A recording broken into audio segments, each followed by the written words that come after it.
The version of the one-time pad that actually gives it its name were the paper pads that were distributed first by the Germans and then by the British. So the German version came first. It was invented by Werner Kunze of the German Pers ZS, ZS, which is their signal intelligence agency, about 1922. This was a decimal system. Remind you that the original Miller method was also a decimal system. So people who say to you, "Whoa, the one-time pad is exclusive war of bits." No, it wasn't. Just a particular implementation of it. And then these pads got invented independently by the British around 1926, and it's from the British version that we now get the name one-time pad. As I mentioned in the beginning, there is a practical problem. The difficulty with the one-time pad is you need just as much key material as the combined total length, all the messages that you are going to send and receive, and more, because you need to have some in reserve for future messages, and you have to have some for sending a message again if it gets garbled or there's some kind of a transmission error. So eventually, no matter how many tapes you make, you will run out. And of course, if you find out that an enemy has obtained some of your tapes, then you have to have all new tapes, or all new pads where with more keyed material. So that's where the big problem is. So if you want to send, if you can of course send these new key streams via wire. You don't want to send them in clear, because then your enemy, who may be wiretapping your communications, will now have your key just as well as the intended recipient. So you need to encipher them, and the best method of encipherment would be to encipher them with a one-time pad. So to encipher your key, you need a second key. That has to be just as long as the first key. So you need double the material. But how do you get this second key to your recipient? Well, you need a key to transmit the transmission key, and potentially ad infinitum. There's the practical problem of the one-time pad, and that's what has limited its use for all these years. And one solution to this problem is to use a random number generator, and they fall into two big categories. The first are the true random numbers. These generally are numbers that come from nature in some manner. You can get it from cosmic rays, from nuclear decay, thermal noise. You can watch the raindrops and falling on a window and then sliding down a slant. You can take photos out in nature. You can shoot upward, you point the camera, shoot upward through the branches of a tree in winter. You can look downward and look at the grass or the pebbles on the beach. You can watch flocks of birds. A good one is crashing waves, because that sends out a pattern of spray in all directions. You can also make your own. There's human-made random numbers that can be. You can set up a camera on a bridge and record all the cars, not only their colors, but their positions next to one another, their license plates, the how close or far apart they're positioned. You can watch rushing people. If you go up into Grand Central Station, you can stand where the Oyster Bar used to be, and you can see down into the Grand Gallery, and at the rush hour, you can see hundreds of people, possibly thousands of people, rushing about on that immense main concourse. You can take a paintbrush and spatter it onto a white wall, and you just run your finger across the bristles, and little flecks of paint go this way and that. Then you can do it with several colors, and they can overlap and they can merge. And you can also collect keystrokes, not just what the keys are, but the exact timing of it. And this would not, you're not talking about here keystrokes of you sitting at your terminal, but rather keystrokes coming in to a server, for example, that may be collecting keystrokes and servicing hundreds or thousands of people all at the same time. But even for all that, all of these methods are too slow for the computer communications. Even if you store them up for a while and against future need. And the other thing is, it's all overkill. You don't really need true random numbers. You will hear people say adamantly and very confidently, oh, for cryptography, you need true random numbers. You don't. You just need numbers that are random enough so that an opponent cannot break them, cannot determine the sources or the key or the seeds of the number generators. So you have the other side of the coin is the pseudo-random number generators. And I'm just going to mention a bunch of them, 8 of them to be exact, without getting much into them. So the most popular kind is the multiplicative congruential generator. If the stream of numbers you're generating is x sub I, then x sub n is generated by taking some constant a, multiplying it by the preceding number, and taking that modulo p, where in this case p must be a prime. A little less popular, but similar and just about as fast, is the linear congruential generator. So here it's just like the previous one, a times x sub n minus 1, but there's a second constant b, which you add, and you take that not modulo a prime this time, but modulo a number which is preferably a power of a small prime. And the most popular, of course, is something like 2 to the 32nd or 2 to the 64th, some number like that. But you can do it 5 to the 6th or 3 to the 10th or whatever number you like. One of the earliest pseudo-random number generators was the Greenberg generator, and this was chained addition. So xn is equal to the sum of xn minus 1 and xn minus s, where s is the size of the generator, and that's all modulo some arbitrary number, but in practice it's almost always a power of 2. There's the darling of the electrical engineers. That's the chained exclusive OR. It's the same thing again, but instead of adding, you now do an exclusive OR operation. So you combine the preceding number with the number s positions back through an exclusive OR. And this can be, I have it here with just 2 terms, but you can have 4 terms or 6 terms. You can do an odd number of terms, but the periods of generators with an odd number of terms, it generally is smaller, so you don't get as much bang for the buck if you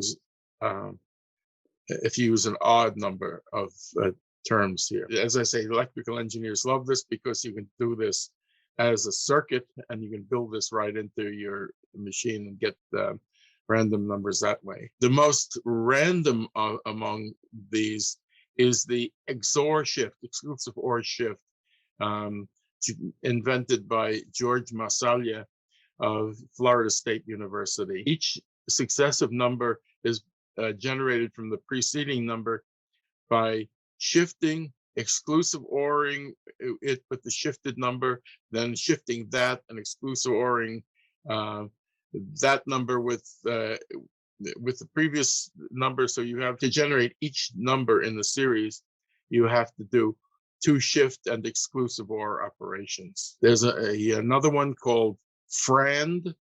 You may notice it looks a little bit like Frank. That's not accidental. That's my invention.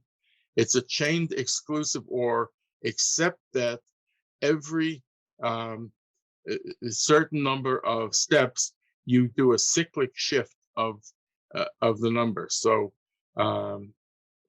there are certain combinations that give you extremely, incredibly long periods. One of them happens to be using 29-bit integers and 40 integers in the seed, and then you get a period of something like 2 to the 1360th power. It's a very long power, and just as fast as the others. Linear feedback shift register is basically the chained exclusive OR. The difference is that this is done electrically and usually on a single bit, whereas the other is done a word at a time. And finally, there's the Mersenne twister, which is an invention, I think from the 1970s by a couple of Japanese inventors. And it has an incredibly long period, about like 2 to the 20,000th. That's the period of this. But it has a lot of downsides. It can go into very, very long sequences of all zeros, or all something like 100 zeros and a 1 and another 100 zeros and a 1 1 and another 100 zeros and 1 0. That sort of thing. So there's problems with it, and you typically, when you use this, you have to run it like 50,000 cycles before you start using the numbers. But I'm just going to pick one, and as I said, the multiplicative congruential generator is the most popular. It's so easy to do. It's like, one statement in a programming language. The numbers that in the series are x sub n. There's a multiplier a, which is a constant, and a prime modulus. Now you have to pick this a carefully. A has to be a primitive root of p. So that means that a squared, a cubed, and so forth, through a to the p minus 1 modulo p are all distinct.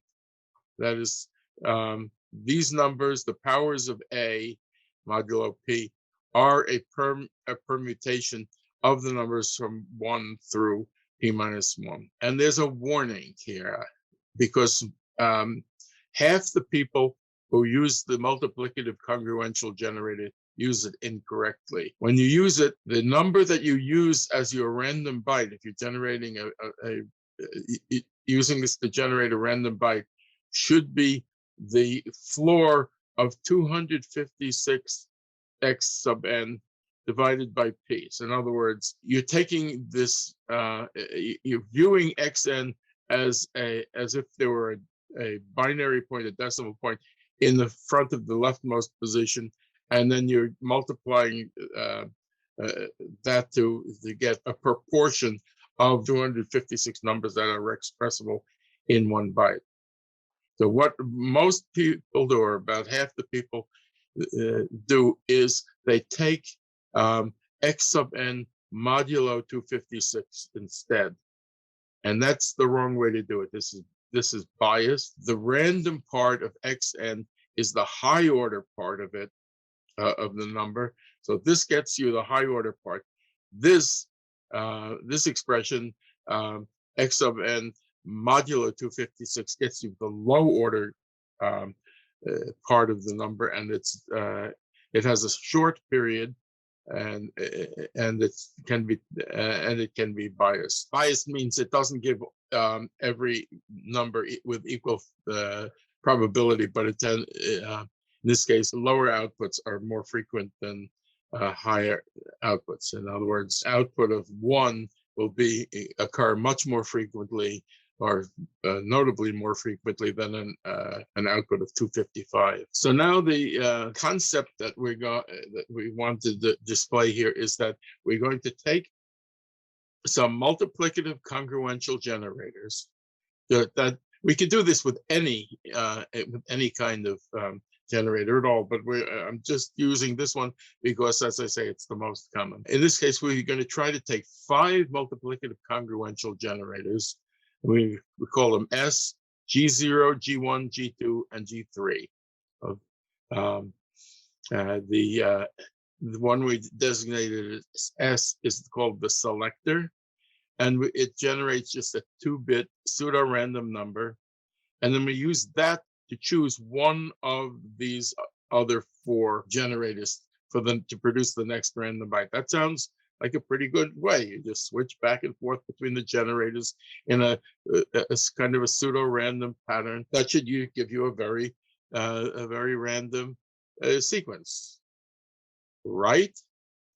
Wrong. So let's assume that the prime we've chosen is 2 to the 31st minus 1.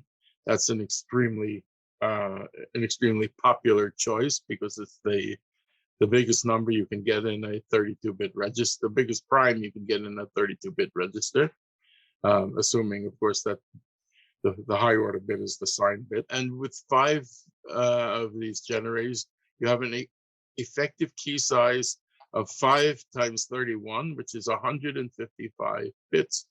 Today's standard is 128-bit keys. 155 bits sounds really good, and it's not. More than one book has proposed this method, so that does not work. And I'm going to tell you why, by way of a warning. At least one of those 4 the G generators will have 5 outputs among the next 17 bytes. Why is that true? Because 4 times 4 is 16, and if you have 17, at least one of those, you have 4 numbers that add up to 17. At least one of them has to be bigger than 4. Every time I tell people about this, they always get that question. So that's why. We don't know which of these 4 generators it is, but of course we don't care. We're going to just try to find crack one of those 5 generators, and that's gets our foot in the door.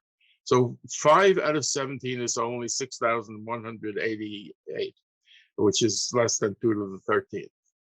And you can just try them all. Only a very small fraction of the seeds will make all 5 of the corresponding plain text characters to be letters. So we're gonna make an assumption that here, just for that would be true typically in military situations, that the message you're sending consists entirely of uppercase letters with no spaces or punctuation or digits or anything like that. That has been the rule in military communications for many, many years. We found just a handful of these 6,188, let's say, well, 26 out of 256 means 1 out of 10 will be a letter. So 5 coming out as letters means 1 out of 10 to the 5th roughly will be a letter, which is 1 out of 100,000. The odds are that there will be at most 1. If you expand it, and then you're looking at say Unicode, non-military application, and it's characters in Unicode. So you have the uppercase letters, the lowercase letters, the digits, the punctuation. You add them all up. There's maybe a third of the 256 characters will be meaningful. So we would have the 6,188 divided by 3 to the 5th. 3 to the 5th isn't that big, but it cuts down the possibilities by a lot. It's 3 to the 5th is 243. This divided by 243 is, I don't know, less than 30. So in any event, we have, let's say, let's say a bad case, we have 30 plausible outputs for seeds rather for that generator. All right, 30 isn't too many to work with. So let's, and we've identified the positions among the 17 outputs from the generator, which produce those characters. So now we have not 17 characters to work with. We have only 12 characters. So the number of possibilities is 5 out of 12 is much smaller, and we continue that way. This is crackable. This is not a safe way to go. Let's see if we can find a safe way to combine several multiplicative congruential generators. Again, let's choose the prime p is 2 to the 31st minus 1. You know that you probably all know that one. It's 2,147,000,000 something. So this gives you a 31-bit key. If you use 4 such multiplicative generators, you have an effective key size of 4 times 31 is 124 bits. That's almost 128 we're looking for. It's close enough. You can combine these 4 pseudo-random bytes, in other words, the outputs of each of the 4 pseudo-random generators by exclusive ORing them.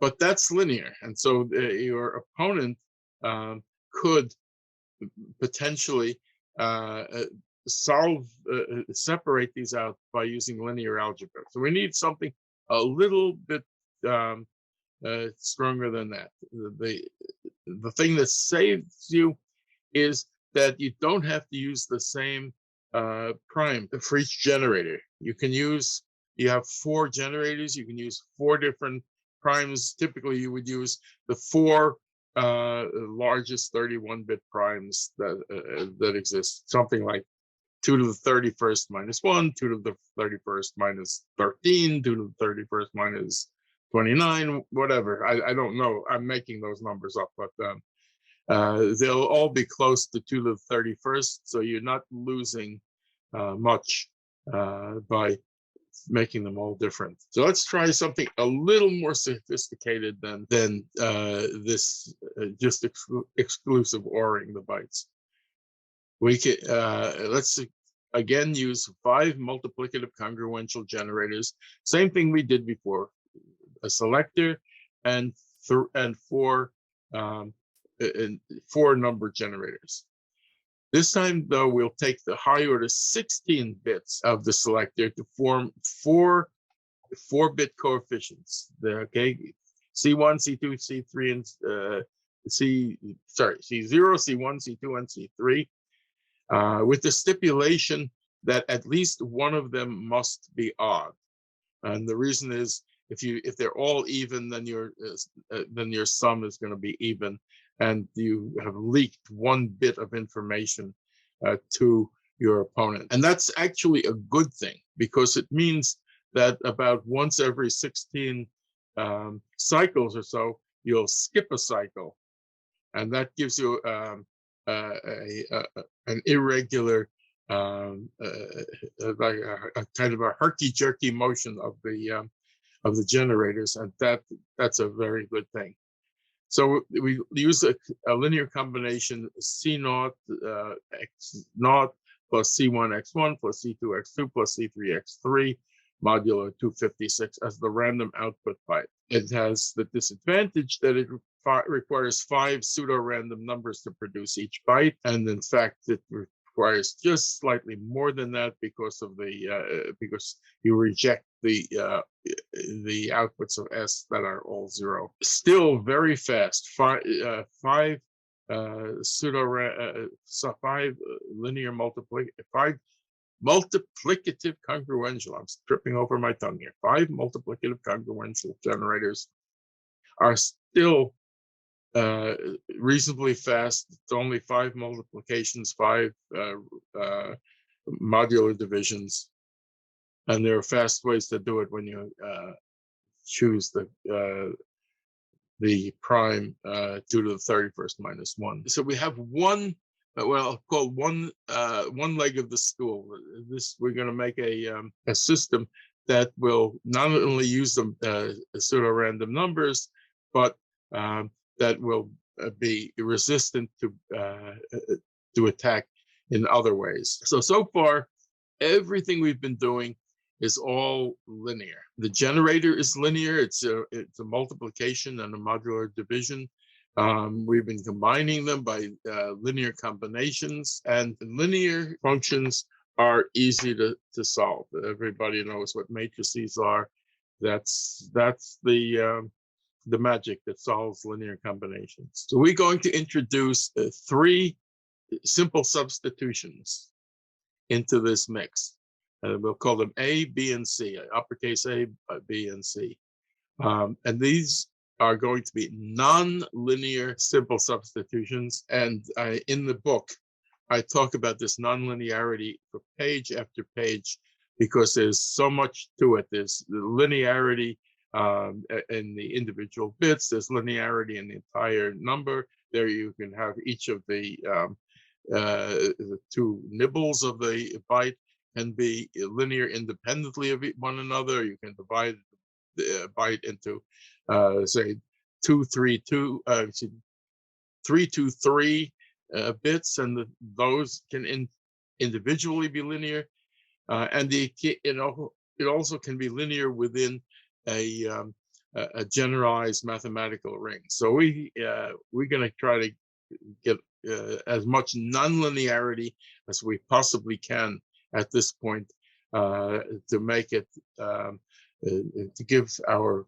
opponent as much grief as possible. I'm going to just look at the 2 classes of combining functions. In the book, I have 8 of them, but for this talk, we'll just look at 2 of them.